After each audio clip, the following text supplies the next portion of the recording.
Next question देखिए। Next question क्या है, अलग टाइप का सवाल है, ठीक है। यहाँ पे हमको क्या है, क्वाड्रेटिक इक्वेशन के फॉर्म में नहीं दिया गया है। हम इसको सॉल्व करेंगे तब हमारा क्या आएगा, क्वाड्रेटिक इक्वेशन आएगा। तो पहला क्वेश्चन देखिए, 52 नंबर क्या कर रहा है, क्वेश्चन में दिया है क्या 16/x, क्या दिया गया 16/x -1 इक्वल टू 15/x + 1। तो यहाँ जो कांस्टेंट है हम उस कांस्टेंट को एक साइड लेके चले जाएंगे, ठीक है। तो ये देखिए सबसे पहला स्टेप ये रहा 16/x, ये 15 है, इसको इस साइड लाएंगे लेफ्ट साइड, यानी ये हो जाएगा 15/x + 1, ये -1 राइट साइड जाएगा, क्या होगा इक्वल टू 1, याद रखिएगा। अब ये हमारा फ्रैक्शन है, हम इस फ्रैक्शन को सॉल्व कर रहे हैं।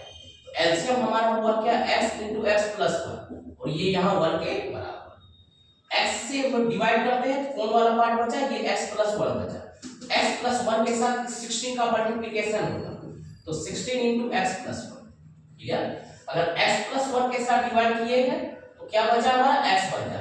इस x का मल्टीप्लिकेशन होगा किसके साथ, ऊपर 15 के साथ, तो ये क्या हो जाएगा -15x = 1 एज इट इज। ये स्टेप क्लियर।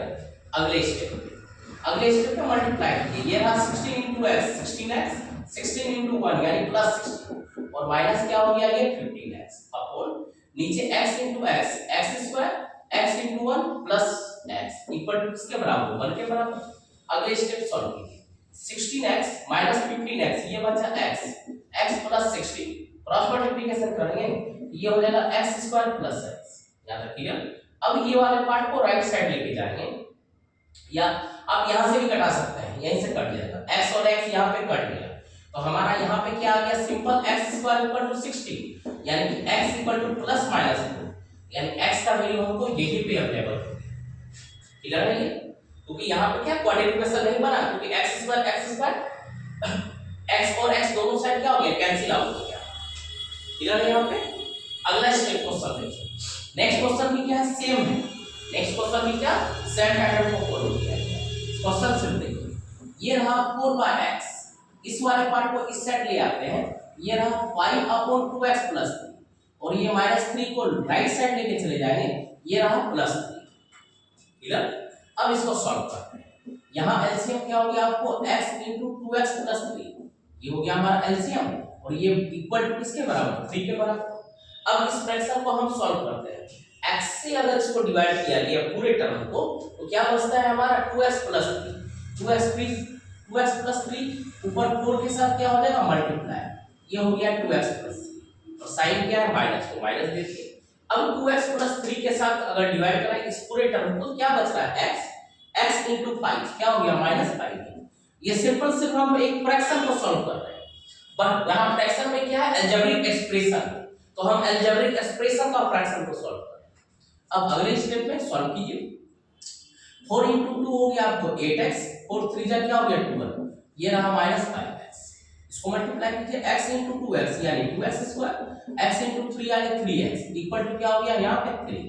अगले स्टेप में ये रहा 12, 8x - 5x क्या बचा 3x, ठीक है। और ये भी क्या होगा क्रॉस मल्टीप्लिकेशन, मल्टीप्लाई कर दीजिए, ये हो जा रहा है आपको 3 × 2x² + 3x, हो सकता है यहाँ पर रिडक्शन आ जाए।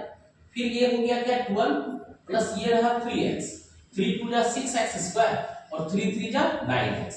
अब इधर जो भी पार्ट है इसको राइट साइड लेके चले जाएंगे, तो राइट साइड ले जाएंगे तो ये हो गया 6x² + 9x - 3x - 12 = 0। अगला स्टेप हो गया 6x² 9x - 3x हो गया 6x और -12 इक्वल टू कितना 0। अब हमारे पास ये क्वाड्रेटिक इक्वेशन है, और छोटा कर देते हैं, क्योंकि 6 यहाँ भी है, 6 यहाँ भी, 6 यहाँ भी कॉमन आ सकता है।